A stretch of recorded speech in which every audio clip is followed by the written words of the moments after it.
안녕하세요. 간조박사 베스입니다. 자, 이번 시간은 요양보호 문제풀이 14번째 시간을 갖도록 하겠습니다. 자, 21번. 관상동맥이 좁아져 심장에 산소 공급이 충분하지 못할 때 나타나는 특징적인 증상은 1번 두통, 2번 흉통, 3번 요통, 4번 신경통, 5번 하복부 통증. 2번의 흉통이 정답이죠. 우리가 관상동맥은 심장에 산소나 영양분을 공급해주는 동맥 혈관이라고 보시면 돼요. 자, 그런데 이런 동맥이 좁아지다 보니까 심장에 산소 공급이 충분히 이루어지지 않겠죠. 그러면서 통증이 나타나는 게 특징적인 증상이라고 보시면 돼요. 특히 이 심장이 어느 쪽에 위치하고 있어요? 가슴 쪽에 위치하고 있기 때문에 흉부 통증이 나타나는 거죠. 그래서 이번에 흉통이 정답이네요. 자, 22번. 골다공증을 예방하는 방법으로 옳은 거. 1번 자외선 차단, 2번 저체중 유지, 3번 체중 부하 운동 제한, 4번 항열전제 장기 복용, 5번 비타민 D 함유 음식 섭취.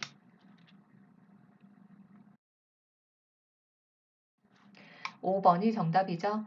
자, 1번에 보시면 자외선을 너무 차단해서도 안 되죠. 특히 우리가 골다공증은 뼈의 질량이 감소하고 뼈가 약해지는 건데 뼈를 대부분 구성하는 영양 성분은 칼슘이에요. 자, 그런데 우리가 칼슘을 섭취한다고 해도 거의 대부분 이제 장으로 많이 빠져나가요. 자, 그러면 우리 몸으로 흡수를 시켜주는 칼슘을 흡수시켜주는 영양 물질을 같이 복용을 해야 되겠죠. 자, 그런데 이게 이제 비타민 D라고 보시면 돼요. 비타민 D는 햇빛을 통해서 피부로 합성이 돼요. 그렇기 때문에 자외선을 쪼여주는데 단 오전 10시에서 오후 2시는 너무 자외선이 강렬하죠. 강렬한 자외선으로 인해서 피부암이나 또 백내장이 많이 발생하잖아요. 그래서 이 시간에만 빼고 자외선을 쪼여서 비타민 D를 합성시켜주는 게 좋고요. 자, 2번. 저체중은 골다공증을 유발하는 요인이죠. 그래서 적당한 체중을 유지하는 거고요. 3번. 체중 부하 운동을 권장해야 되겠죠. 자, 체중 부하 운동은 근육과 뼈에 힘을 실어주는 운동이에요. 그래서 걷기 운동으로 가장 많이 나왔었고요. 자, 4번. 항열전제 장기 복용. 항열전제는 혈전은 피떡을 말하는 거잖아요.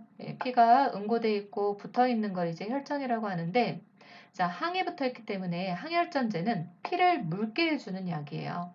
자, 이런 것들을 장기 복용하거나 또는 부신피질 호르몬제라고 해서 스테로이드 약 같은 걸 이제 장기 복용을 하면 골다공증 발생 위험이 높아지죠. 자, 5번.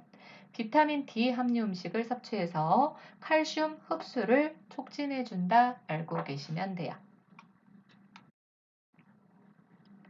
23번. 복합성 요실금 대상자를 돕는 방법으로 옳은 거. 1번. 수분을 제한한다. 2번. 기침을 하게 한다. 3번. 변비를 예방하게 한다. 4번. 매일 줄넘기를 하게 한다. 5번. 카페인 음료를 마시게 한다. 3번이 정답이죠. 우리가 요실금 대상자들이 가장 많이 잘못하고 있는 게 수분을 제한해요. 왜? 물을 많이 먹으면 소변을 많이 본다고 참는 거죠. 자, 그런데 우리가 수분을 제한하게 되면 방광이 불수의적으로 수축을 더 심하게 해서 요실금 증상이 더 심해져요. 그래서 충분히 수분을 섭취해서 방광 훈련을 시키는 거고요. 자, 2번. 기침은 요실금이 더 심해지죠. 특히 요실금의 종류가 이제 여러 가지가 있는데 복합성 요실금은 배 압력이 가해졌을 때 요실금 증상이 심해지는 걸 복합성 요실금이라고 해요. 자, 그러면 복부의 압력이 가해지는 행동을 하면 안 되겠죠. 기침을 하거나 웃음을 크게 웃거나 아니면 재채기, 달리기, 줄넘기 이런 것들은 복압을 높이기 때문에 이런 행동들은 피하는 게 좋고요. 자, 3번. 변비를 예방해요. 우리가 변비가 심하면 복압이 높아지겠죠. 그래서 변비를 예방하기 위해서 식이섬유가 풍부한 채소나 과일을 섭취하도록 하고, 자, 4번. 매일 줄넘기를 한다. 줄넘기도 복압을 높이는 행동의 하나죠. 그래서 이런 것들도 피하도록 하고요. 자, 5번. 카페인 음료는 이뇨제에 작용을 하잖아요. 그래서 이뇨 역할을 하는 이런 카페인이나 알코올 제한하도록 해야 되겠죠. 특히 어떤 운동이 좋냐? 요실금에는 케겔 운동이라고 해서 골반 근육을 강화시켜주는 운동이 좋아요. 우리가 요실금이나 변실금이 생기는 이유가 이 요도 부위나 항문 근육이 약해지기 때문에 생기는 거죠. 자, 그런데 골반을 받쳐주는 근육을 강화시키는 운동이다 해서 케겔 운동이고요. 자, 체중을 조절하고 왜 비만하면 복압이 더 많이 가해질 수 있잖아요. 그래서 체중을 조절하고 규칙적인 배뇨 그리고 소변을 보고 일어날 때 바로 일어나지 말고 아랫배 쪽을 한번 눌러줘요.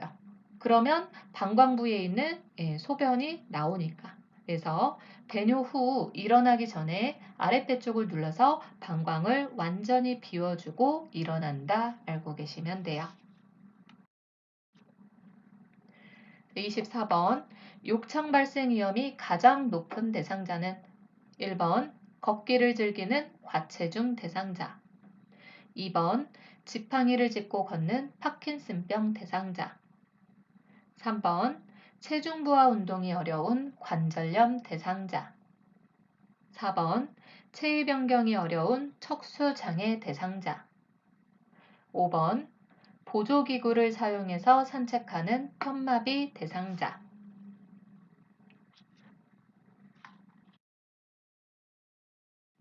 4번이 정답이죠. 우리가 욕창 발생 위험이 가장 높은 대상자는 움직이지 못하는 대상자라고 보시면 돼요. 자, 그런데 1번에 보시면 걷기를 즐기는 과체중이라도 걷잖아요. 욕창 발생 위험성이 낮고요. 자, 2번 지팡이를 짚고 걷잖아요. 이것도 괜찮고 3번 체중 부하 운동이 어려운 관절염 대상자래요.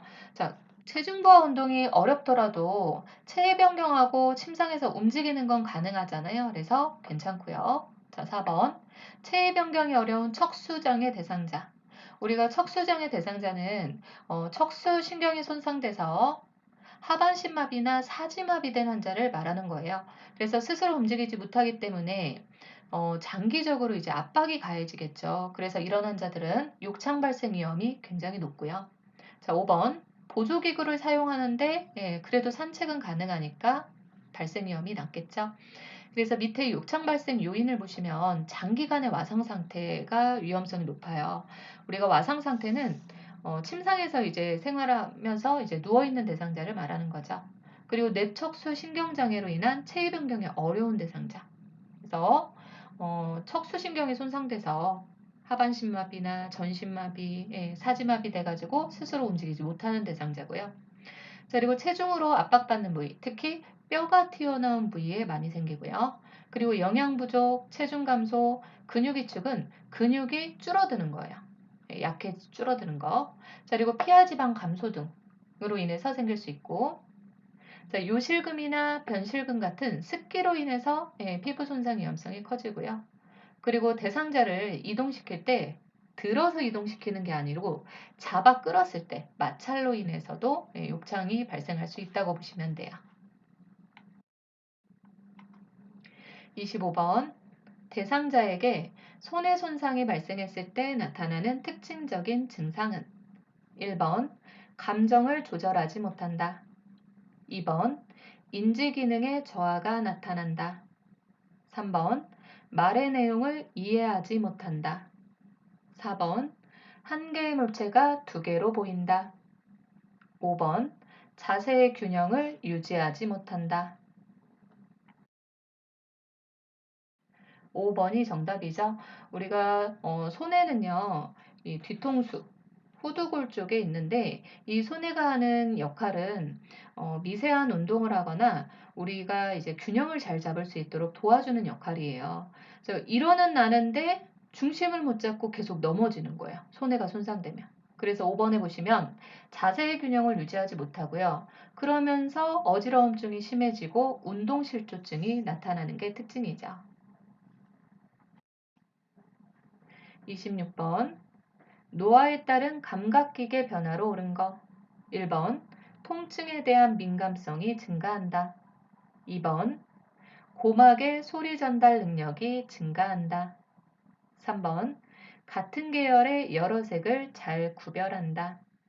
4번, 노인성 난청이 발생해 고음을 잘 들을 수 있다. 5번, 동공지름 감소로 빛을 받아들이지 못해 밝은 곳을 좋아한다. 5번이 정답이죠. 1번 보시면 통증에 대한 민감성이 둔감해지고 감소해요. 내가 통증이 발생해도 못 느끼니까 이 사고 발생 시 제대로 인지를 못하는 경우가 굉장히 많고요. 자, 2번. 고막의 소리 전달 능력이 감소하죠. 우리가 이제 소리를 듣는 거는 진동이 귀로 들어가는 건데요. 여기 부분이 이제 고막이에요.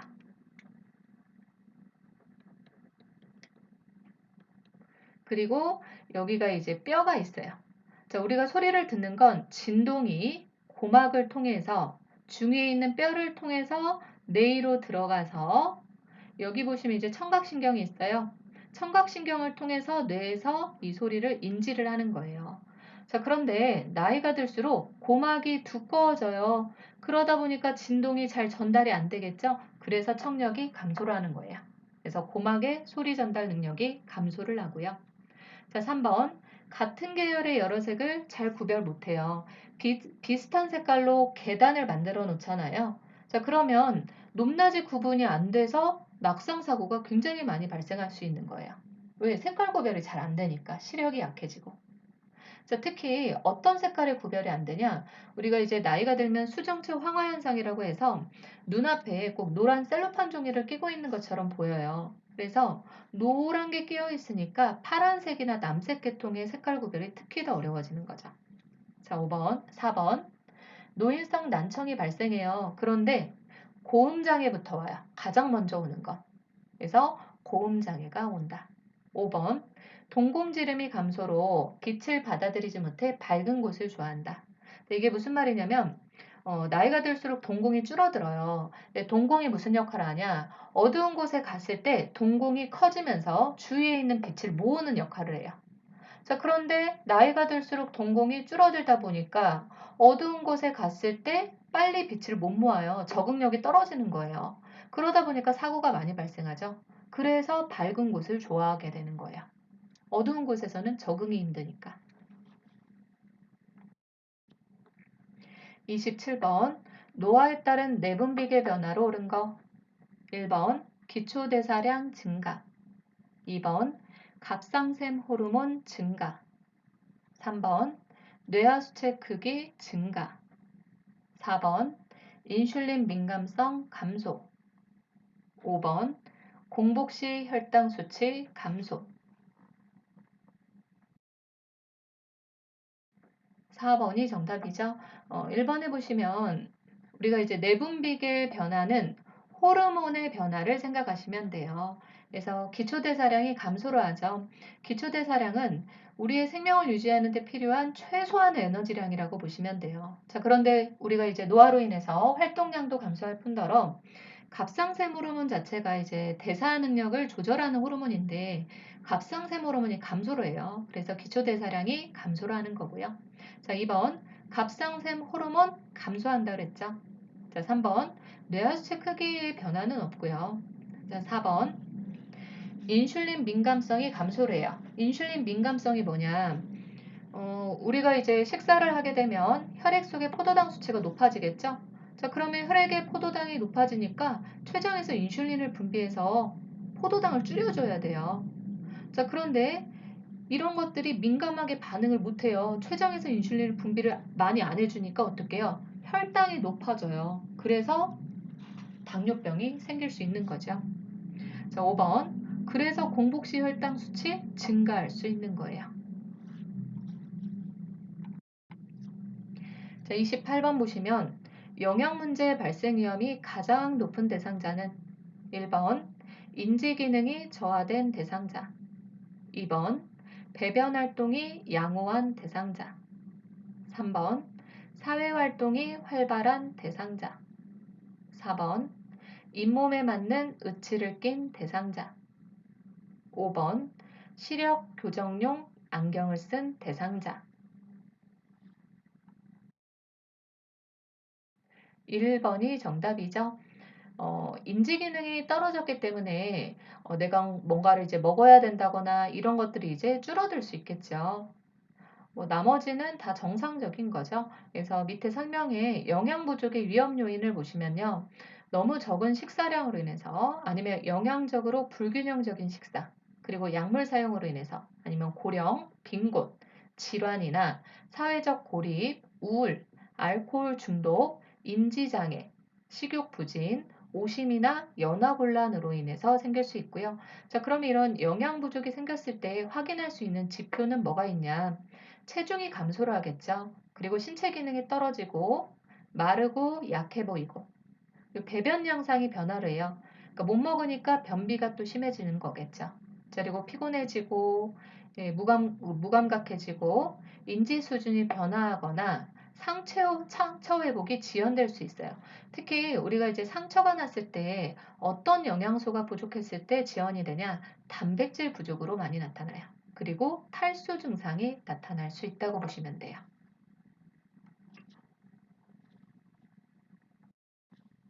29번 노인 대상자의 운동을 돕는 방법으로 옳은 거.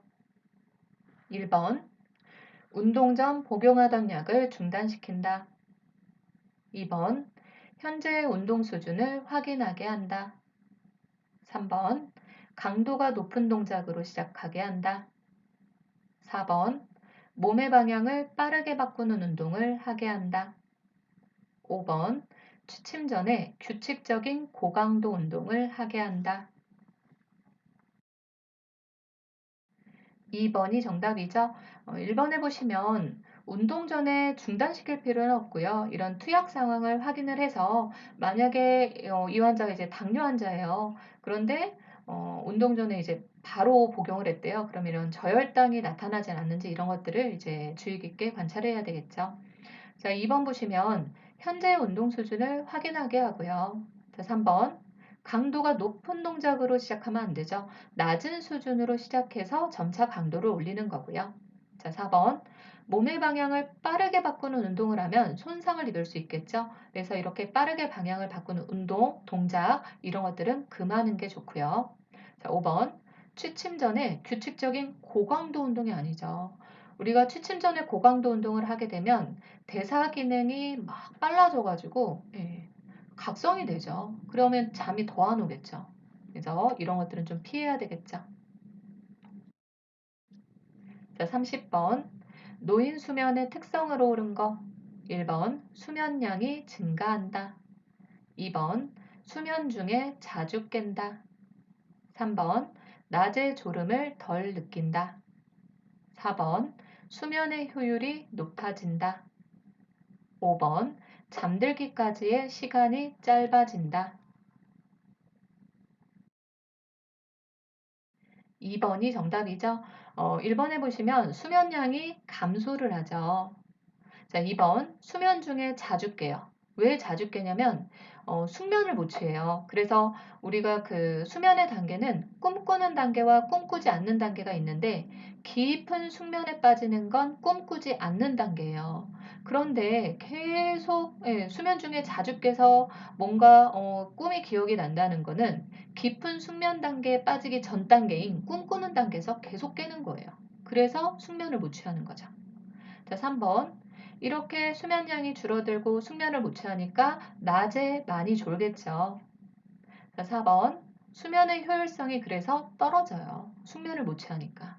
5번 잠들기까지 시간이 오래 걸리고요. 그리고 아침에는 굉장히 일찍 깨죠.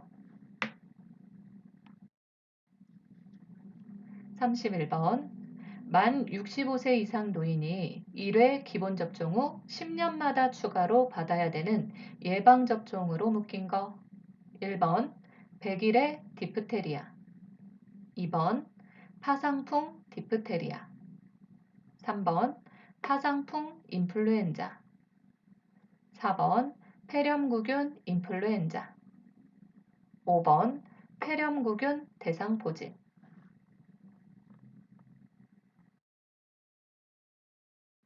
2번이 정답이죠. 예방접종 종류와 시기를 보시면요. 처음에 이제 파상풍 디프테리아 100일에는 혼합 백신이 있어요. 이게 하나로 섞인 백신 주사를 1차 기본 접종에 의해서는 이제 디프테리아 파상풍 100일에 세 가지가 들어있는 혼합 백신을 한번 접종을 하고요. 이후 10년마다 파상풍과 디프테리아만 추가 접종을 하면 돼요. 인플루엔자는 매년 1회, 독감 백신 매년 1회 맞아야 되고요. 자, 폐렴구균은 위험군은 이제 면역력이 떨어진 대상자 아니면 면역 억제제를 이제 복용 중인 대상자들은 50세부터 맞아야 되고요. 이 외에는 65세 이상에서 1회 맞고 대상포진 주사도 면역력이 떨어져 있는 대상자는 50세에 맞고요. 50세부터 맞을 수 있고 그리고 나머지는 이제 65세 이상부터 권장하고 있다고 보시면 돼요. 32번 요양보호 기록의 목적으로 옳은 거 1번 서비스 제공 제한 2번 기관의 예산 평가 3번 업무에 대한 책임감 강화 4번 다른 대상자와 정보 공유 5번 문제 발생 시 법적 책임 회피 3번이 정답이죠. 업무에 대한 책임감을 강화시키기 위해서 이렇게 기록을 하는 거고요. 자, 나머지 목적을 보시면 질 높은 서비스를 제공하기 위해서고요. 그리고 요양보호사의 활동을 입증하기 위해 그리고 요양보호 서비스의 연속성을 유지할 수 있고 시설장 및 관련 전문가에게 정보를 제공하고 요양보호 서비스의 내용과 방법에 대한 지도 및 관리에도 도움이 되고요. 자, 가족과 정보 공유를 통해서 의사소통을 원활하게 할 수 있고, 자, 이런 서비스의 표준화와 요양보호사의 책임성을 높일 수 있는 목적이 있다고 보시면 돼요. 자, 33번 요양보호 업무 보고가 중요한 이유는 1번 서비스 비용 결정 2번 시설장의 직무 평가 3번 대상자의 신체 기능 상태 측정 4번 가족에게 서비스 제공 계획 설명 5번 타 전문직과의 원활한 업무 협력 5번이 정답이죠. 그래서 타 전문직과의 원활한 업무 협력이 중요한 이유죠. 그래서 이 외에도 업무 보고의 중요성을 보시면 요양보호 서비스의 질을 높일 수 있고 자, 타 전문직과의 업무 협조 그리고 의사소통을 원활하게 할 수도 있고요. 자, 사고에 신속하게 대응할 수도 있고 그러면서 피해를 최소화할 수 있다는 장점이 있다고 보시면 돼요.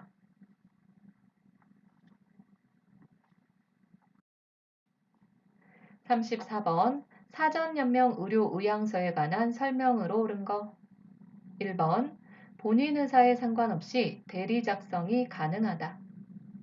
2번 사전연명 의료의향서 등록기관에 등록해야만 효력이 있다. 3번 연명의료 중단은 의사의 도움에 의한 적극적 안락사와 같다. 4번 효력이 발생해 연명의료가 중단돼도 심폐소생술은 실시된다. 5번 효력이 발생해 연명의료가 중단되면 물과 영양분을 공급하지 않는다.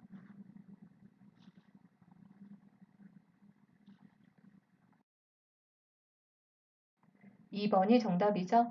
1번에 보시면 본인 의사에 상관없이 대리 작성할 수 없어요. 스스로 하는 거예요. 그래서 말기 환자 또는 19세 이상 성인 본인이 직접 작성을 해야 되고요.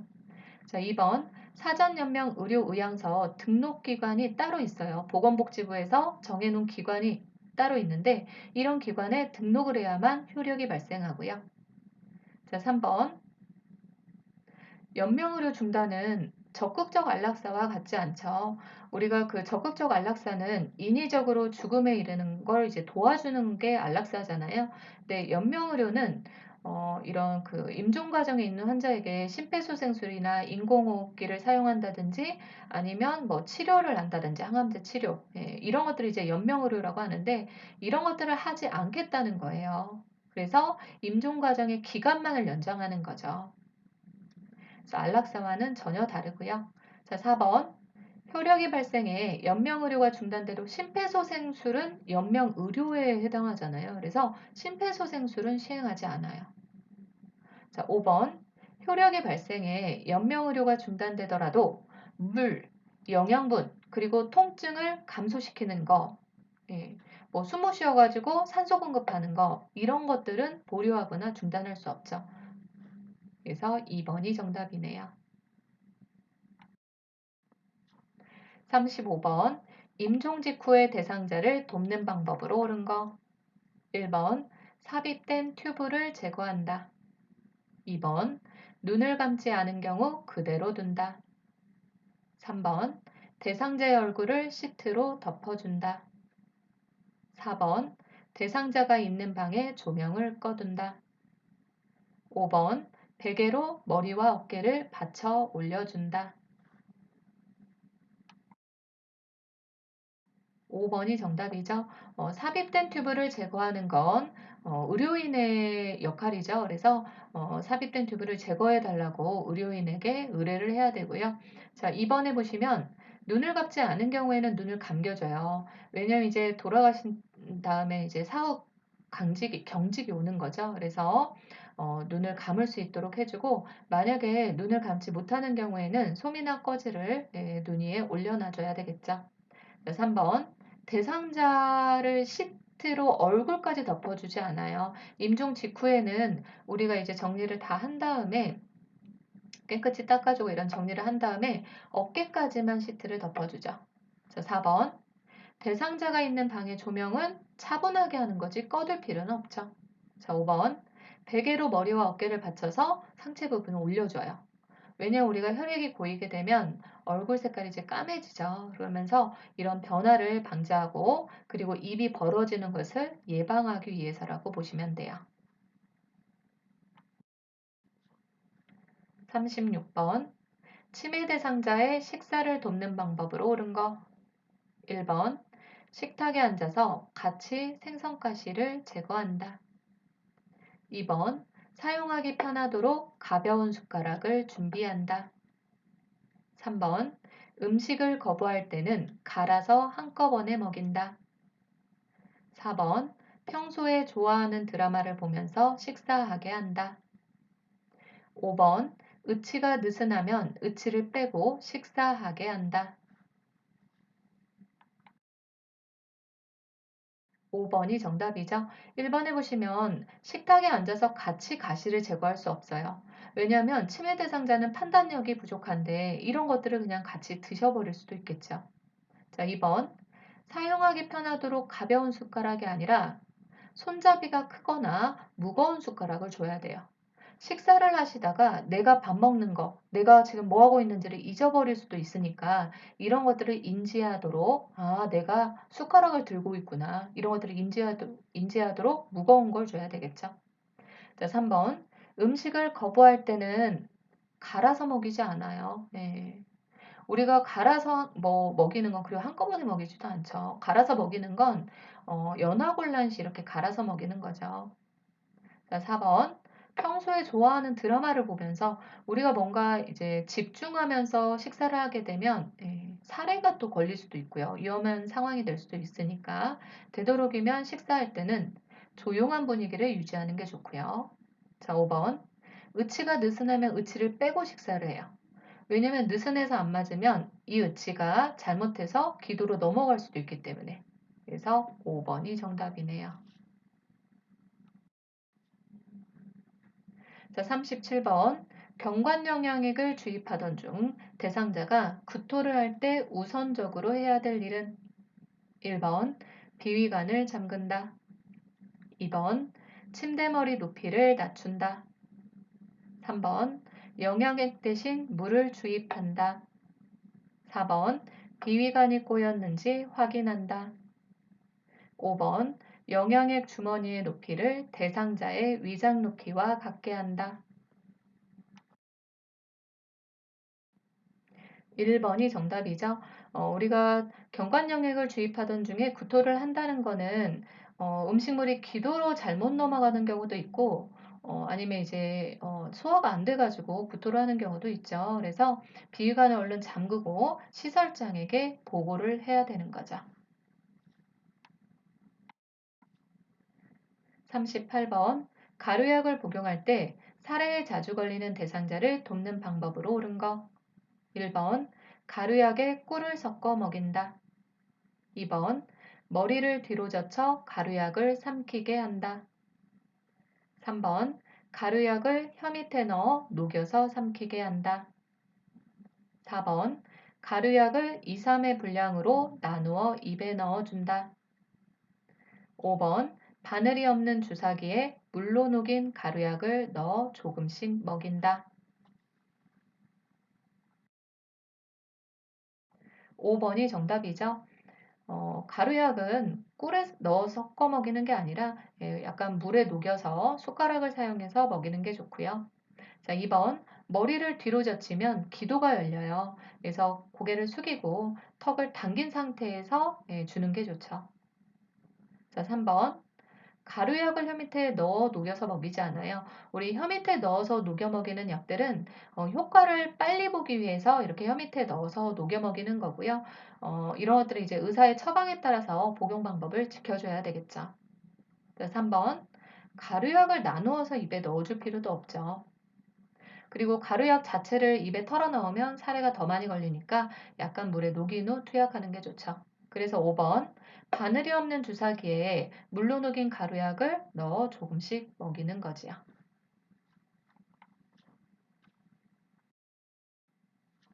39번 다음 중에서 눈의 안약을 점적하는 위치로 옳은 거.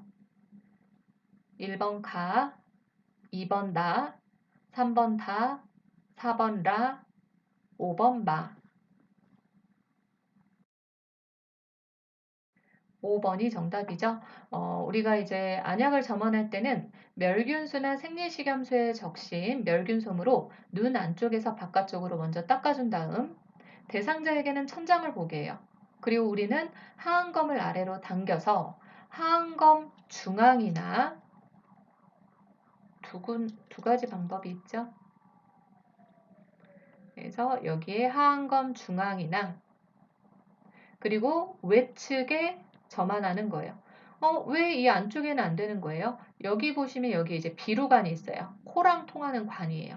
그래서 이 안쪽에 안약을 점안하게 되면 비루관을 타고 코로 들어가서 전신작용을 일으킬 수 있기 때문에 하안검의 중앙이나 외측에 점안하는 거라고 보시면 돼요. 자, 그리고 이런 안약도 눈에 닿게 하면 안 되겠죠. 그래서 눈에서 1, 2cm 떨어진 높이에서 투약하는 거라고 보시면 돼요. 자, 40번 다음 그림에서 중이염을 앓고 있는 대상자에게 귀약을 투여할 때 귓바퀴를 잡아당기는 방향으로 옳은 거. 1번 가, 2번 나, 3번 다, 4번 라, 5번 마. 나번이 정답이죠. 우리가 귀약 투여하는 방법을 보시면 대상자가 치료할 귀, 약을 투여해야 될 귀를 위쪽으로 해서 눕혀요. 자, 면봉에 용액을 묻혀서 귓바퀴와 외이도를 닦아주고요. 자, 손으로 약병을 따뜻하게 하거나 온수에 담가서 녹여요.